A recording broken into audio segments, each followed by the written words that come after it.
हे आपका वापस स्वागत है। मैं Vivek Bindra, founder and CEO बड़ा बिजनेस .com। आपने थंबनेल पे बिल्कुल ठीक पढ़ा है। बेरोजगारी में देश को क्या सुझाव की आवश्यकता है, कोरोना के बाद क्या क्राइसिस है। दो रिपोर्ट से शुरू करूंगा, एक सीएमआई की रिपोर्ट और दूसरी सीआईआई की रिपोर्ट। अगर सीएमआई की रिपोर्ट देखें तो 20 अप्रैल तक 14 करोड़ लोगों की नौकरी जा चुकी है, बहुत दुख की बात है। पर अगर सीआईआई का डेटा देखें तो 30 करोड़ लोगों की नौकरी जाने वाली है। 15 मई तक 30 करोड़ लोगों की नौकरी जा चुकी होगी। हमारा देश जो कि बहुत बड़ा है, 137 करोड़ की पॉपुलेशन है। 137 करोड़ लोगों में से 16 साल से ज्यादा की उम्र वाले लोग 100 करोड़ से ज्यादा है। और उस 100 करोड़ में अगर 30 करोड़ लोगों की नौकरी गई और 30% देश अगर बेरोजगार हो गया तो देश की क्या हालत होगी आप समझ सकते हैं।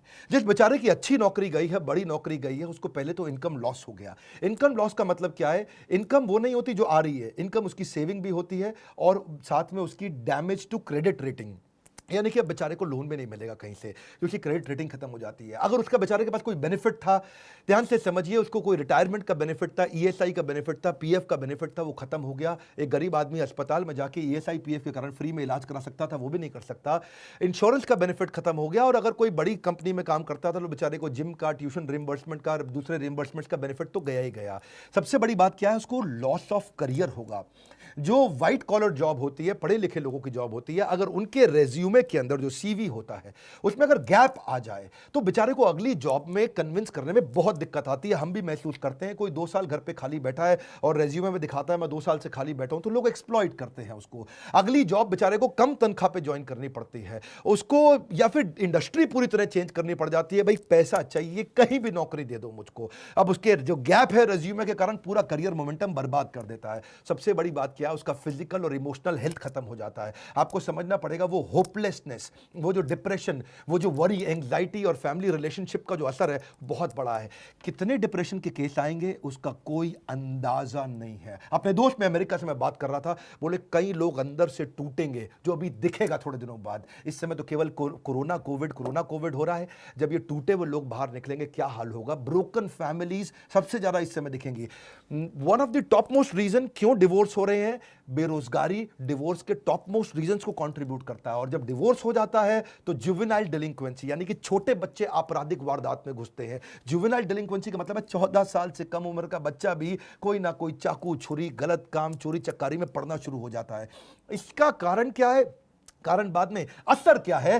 परपर्टेड इंक्रीज इन क्राइम। अब अगर इतनी भारी मात्रा में लोग जब बेरोजगार होंगे, बेरोजगार को इज्जत से नहीं देखा जाता है। उसकी आस पड़ोस के लोग उसके बारे में क्या क्या बोलते हैं, अनएक्सेप्टेबल हो जाता है। वो ऐसा जैसे छुआछूत जैसा हो गया बेचारे के साथ। सोशली लोग उसको पसंद नहीं करते और सिग्निफिकेंटली ज्यादा राइज देगा ये क्रिमिनल्स बढ़ने में। क्योंकि जब इस तरह से बेरोजगारी होगी तो पैसा चाहिए, खाना चाहिए, पहले रोटी, फिर कपड़ा, फिर मकान, किधर से लेकर के आएगा वो? इस सारी समस्या के चलते जानते हैं क्या है उसका असर क्या आता है? वो सरप्राइज हो जाता है, बहुत हेल्पलेस होता है, एक शॉक में आ जाता है और अनवेल जैसे सिम्टम आने लग जाते हैं। बिना बात के उसको लगता है कि मैं बीमार हो गया हूं। इतना टायर्ड और एग्जॉस्टेड फील करता है ऐसा आदमी। मैं जब लोगों से बात कर रहा हूं, इमोशनली इतना स्ट्रेन फील कर रहे हैं, दूसरों पे विश्वास करना बंद कर देते हैं, गुस्सा, लॉस ऑफ इंटरेस्ट, मतलब हर चीज में स्ट्रेस, घर में तो कलेश बढ़ता ही है और साथ में इतना इरिटेटेड आदमी काम करेगा तो कैसे करेगा? आपको सबसे पहला काम क्या है? अपना फिजिकल हेल्थ का टेक केयर करना भी इमोशनल हेल्थ का टेक केयर करना जैसा होता है। अगर आप फिजिकल टेक केयर करेंगे उससे भी काफी इमोशनल टेक केयर होगा। इस समय तो एक्सरसाइज सबसे पहले शुरू कर दीजिए, कुछ ना कुछ फिजिकल एक्टिविटी शुरू करिए, खाली मत बैठिए, ये बहुत इंपॉर्टेंट है। अपनी ईटिंग हैबिट्स को कंट्रोल करिए। अब पहले अपन चलते हैं कि जिस बेचारे की नौकरी अभी है उसको क्या करना है। नंबर 1 क्या है? जिसकी नौकरी चल रही है, 2 हिस्सों में लेते हैं इसको, जिसकी नौकरी चल रही है या जिसकी चली गई है। अगर आपकी नौकरी चल रही है, पहली चीज वर्क फ्रॉम होम को सीरियसली ले लो भाई लोग। इस समय वर्क फ्रॉम होम का मतलब क्या है? मजा एट होम नहीं है। ये वो टाइम है जब आप अपने आप को स्ट्रैटेजी में इन्वॉल्व करो, सीनियर लीडरशिप के साथ कुछ ना कुछ मैसेज करने शुरू करो, टॉप लीडरशिप के साथ नेटवर्क करो, कुछ ना कुछ मैसेज करके उनको पूछो सर और कैसे कंपनी को आगे बढ़ाएं और कैसे करें। काम का जिक्र, काम की फिक्र दोनों करके दिखाओ। नहीं है तो भी करो। इस समय तो काम का जिक्र, काम की फिक्र दोनों करो। चुपचाप बैठ करके मैसेज का रिस्पॉन्ड डिले करना कंपनी के लीडर्स में शक पैदा करेगा आपके खिलाफ। स्ट्रैटेजी में इन्वॉल्व हो, ऑपरेशंस में भी इन्वॉल्व हो। देखो मार्केट में बेस्ट प्रैक्टिस क्या है, पढ़ो उन पॉजिटिव कंटेंट को जहां से लोग बिजनेस को घर से कैसे चला लेते हैं उसके बारे में समझो। अगर ऑफिस चालू हो गया है, अपनी स्किलिंग बिल्ड करो, ऑनलाइन कोर्सेज फटाफट से करो, अभी जॉब है निकल ना जाए हाथ से। नेटवर्क नेटवर्क नेटवर्क, हर नए नए रिश्ते बनाओ अपने जगह जगह पे, किसी तरीके से इस जॉब को कामयाब बनाने की कोशिश करो। मेहनत करने का समय, हर समय टाइम पे जरूर जाना, इस समय टाइम पे ना आना बहुत खतरनाक हो सकता है। मेरी बात समझिए, हॉरिजॉन्टल कोलेशन भी आपको मदद करेगा। क्या होता है हॉरिजॉन्टल कोलेशन? लोग क्या करते हैं गलती, ऊपर और नीचे यानी कि सीनियर और जूनियर से तो रिश्ता रखते हैं, सीनियर को रिपोर्ट करना, ये मेरा माई बाप है, और जूनियर से काम कराना, इसकी तो मैं ऐसी तैसी करूंगा। यहां दो जगह तो वो रिश्ता रखते हैं, लेकिन आजू बाजू वाले पे ध्यान नहीं रखते हैं। मैं बताऊं, आपको नौकरी से निकलवाने में ज्यादा काम सीनियर का नहीं होता, आपके आजू बाजू वाले का होता है। वही आपके बारे में रिपोर्ट करता है, सर घर में खाली बैठ के तनख्वाह ले रहा है, सारा काम तो मैं कर रहा हूं, क्योंकि उसको अपने नंबर बनाने हैं। इसलिए आजू बाजू में रिश्ते बनाए रखो, फ्लेक्सिबल रहो। नया काम भी आ जाए तो ये मत बोलना इस समय मेरा काम नहीं है, ये मेरा काम नहीं है। जिम्मेदारी की शक्ति को समझना पड़ेगा। हनुमान जी ने नहीं बोला था मैं जाकर के पर्वत से नहीं लेकर के आऊंगा संजीवनी बूटी लक्ष्मण जी के लिए, क्योंकि मेरा काम तो श्रीलंका के ऑपरेशन कोलंबो में रावण को निपटाने का था। उन्होंने नहीं बोला कि भगवान जब आपने ज्वाइनिंग कराई तो आपने मुझको थोड़ी कहा था ट्रैवल भी करो, तुम कोलंबो से काठमांडू जाओ, वहां से जाके संजीवनी बूटी लेकर के आओ। हनुमान जी को जो काम दिया गया वो करा। इस समय हनुमान बनने का समय, फ्लेक्सिबल रहो, कंप्लेन बिल्कुल नहीं करो, हर समय मदद के लिए तैयार रहो और जितना हो सके पॉजिटिव रहो। ये तो बातें थी जिनकी बाजारों की नौकरी अभी चल रही है, लेकिन जिसकी चली गई उसको सबसे पहला काम क्या करना है बता रहा हूं, बिल्कुल मत घबराना, जबरदस्त सुझाव दूंगा आपको। नंबर 1, पहला, थोड़ा फ्यूचर फोकस्ड हो जाओ। फ्यूचर फोकस का मतलब थोड़ी अपनी प्लान कर लो अपने कैश को।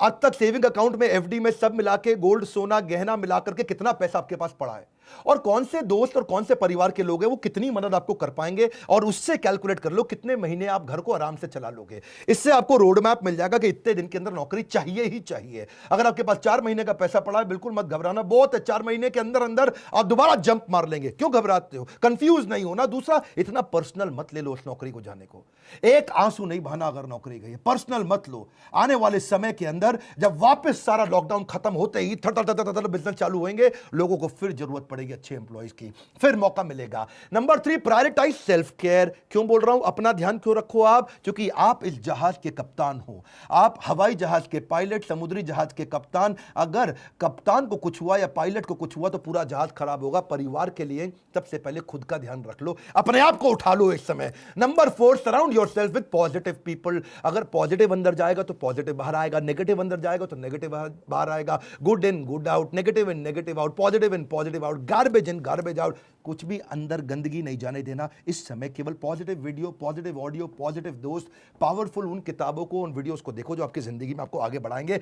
कोई क्राइम पेट्रोल नहीं देखना इस समय बैठ करके आपको। अगला क्या? Tap your old network. जितने पुराने दोस्त थे सबको अपना रिज्यूमे भेजना शुरू कर दो। दोस्त मेरी मदद कर यार, भाई बता यार, जितने आपके लिंक्डइन के प्रोफाइल थे, जो आपके सोशल कनेक्शन थे, जिसको जानते हो सबको रिज्यूमे भेजो। बताओ यार नई अपॉर्चुनिटी ढूंढ रहा हूं, बड़ी जंप लूंगा, बहुत मेहनती आदमी हूं, किसी चक्कर में कंपनी की गलती से मेरी नौकरी गई। अगला क्या है? आपको जॉब ढूंढने को भी जॉब की तरह करो, नौकरी ढूंढना भी ऐसे करो जैसे ये नौकरी है आपकी। नौकरी में क्या करते हो आप? सुबह 9 से शाम 6 बजे तक कंटिन्यूअस काम करते हो ना, जॉब ढूंढने को भी ऐसे ही करो। सुबह 9 से शाम 6 बजे तक लगातार जॉब ढूंढूंगा, 9 घंटे जॉब ढूंढना ही मेरी जॉब है। अरे मिलेगी कैसे नहीं मिलेगी ना आपको, बहुत बड़ा देश है, 125 करोड़ लोगों का देश है, कैसे जॉब नहीं मिलेगी आपको? जॉब को भी ढूंढने को जॉब की तरह करो। सुबह 9 बजे बैठ जाओ, naukri.com खोल के, दोस्तों को खोल के, रिश्तेदारियों को खोल के, हर एक को बताओ, हर एक से बात करो, और सुबह 9 से 6 तक जब आप लगातार 1 महीना करेंगे, एक नहीं 10 नौकरी की अपॉर्चुनिटी मिलेगी। अपने आप से कभी भी गलत क्वेश्चन मत पूछना कि हाय मेरे साथ ही ऐसा क्यों होता है। ऐसा पूछने की जगह भगवान लगता है आपने मुझको बड़ी अपॉर्चुनिटी दी है, कोई इससे बड़ी जंप मारने वाला था क्या मैं? अपने आप से सही पॉजिटिव सोल्यूशन ओरिएंटेड कुछ क्वेश्चन पूछो, नेगेटिव प्रॉब्लम ओरिएंटेड क्वेश्चन मत पूछो। Ask positive solution oriented question. अब बड़ी जंप कैसे लूं, सबसे बड़ी ग्रोथ मुझे कैसे मिलेगी, लॉकडाउन के बाद इससे बढ़िया जॉब कहां से मिलेगी, लॉकडाउन के बाद सबसे बड़ी ग्रोथ कहां से निकाल के आऊंगा, किधर जाऊंगा, किससे मिलूंगा, कैसे बात करूंगा। Solution oriented question, solution solution solution, problem की बात नहीं कर रहा हूं। अगला क्या है? रिज्यूमे को ब्रश अप करो, रिज्यूमे को और पावरफुल बनाओ, नए स्किल, नए सर्टिफिकेशन, नए कोर्स ज्वाइन करो, कोई ना कोई नया बिजनेस प्रोग्राम अटेंड करो, ऐसा कोई नया ट्रेनिंग प्रोग्राम अटेंड करो जिसके सर्टिफिकेट को आप दिखा सको। रिज्यूमे को सॉलिड बनाओ, लोगों से, दोस्तों से मदद लो, जिसकी इंग्लिश अच्छी है, जिसका बिजनेस सेंस अच्छा है, उसको बोलो आपको रिज्यूमे बनाने में मदद करेगा। और सबसे इंपॉर्टेंट पॉइंट बता रहा हूं, पिछली कंपनी से लड़के मत निकलना, बता रहा हूं आपको मैं, मेरी बात मान जाओ। आपको प्रैक्टिकल सुझाव दे रहा हूं, डोंट बर्न योर ब्रिजेस। जिस जगह से निकल के आ रहे हो ना, वहां रिश्ते बना के रखना। हो सकता है वही दोबारा बुलाएं और प्रेम से बुलाएं और हाथ जोड़ के बुलाएं, पर अगर आप झगड़ा करके निकलोगे तो वो अगली कंपनी को भी अगर रेफरेंस पूछने के लिए उसने फोन किया तो बोल देंगे वो अगली कंपनी को भी, ये बड़ा घटिया आदमी था, इसको मत लेना, हमारे यहां से गाली बक के निकला है, कैरेक्टरलेस आदमी है। डोंट बर्न योर ब्रिजेस, जहां से निकल रहे हो वहां से रिश्ते बना के रखना सबसे बड़ी बात है। अपने ऊपर फेथ रखो, you will start all over again. वापस बिजनेस चालू होएंगे, सब चालू होने वाला है, फिर जरूरत पड़ेगी कस्टमर की भी, एम्प्लॉयज की भी, वेंडर की भी, सप्लायर की भी, हर एक की जरूरत पड़ेगी। खत्म नहीं होने जा रही है दुनिया, वैक्सीनेशन निकलती चली जा रही है। इजराइल ने बहुत काम कर लिया, मेरे साथ जुड़े रहना। बाउंस बैक कराने पे ये चैनल दुनिया का नंबर 1 बना है एंटरप्रेन्योरशिप के मामले में। लाइक करके उत्साह बढ़ाओ, और जिसकी नौकरी गई है, जो नौकरी कर रहा है, उसको ये वीडियो जरूर पहुंचा दो। अगर आप एक एम्प्लॉयर है तो अपनी एम्प्लॉयज को दिखाओ, आप एक एम्प्लॉय हो तो बाकी एम्प्लॉयज को दिखाओ। Let this video go out in the market. WhatsApp पे डाउनलोड करके शेयर करना, सब्सक्राइब करो अगर पहली बार मेरे चैनल पे आए हो। ऐसे वीडियो ले तो आपसे मिस हो जाएंगे। हमारे साथ जुड़े रहने के लिए, कमेंट बॉक्स में फरमाइश देते रहने के लिए, हमारे एंटरप्रेन्योरशिप कोर्स, हो सकता है अपने यहां स्टार्टअप बिल्ड कर सकें। अगर नौकरी चली गई, फाइनल सॉल्यूशन स्टार्टअप में बिल्ड किया जा सकता है। तुम्हारे काउंसलर से पूछिए कि मैं कैसे बिजनेस स्टार्ट कर सकता हूं। आप सबका हमेशा की तरह प्रेम पूर्वक बहुत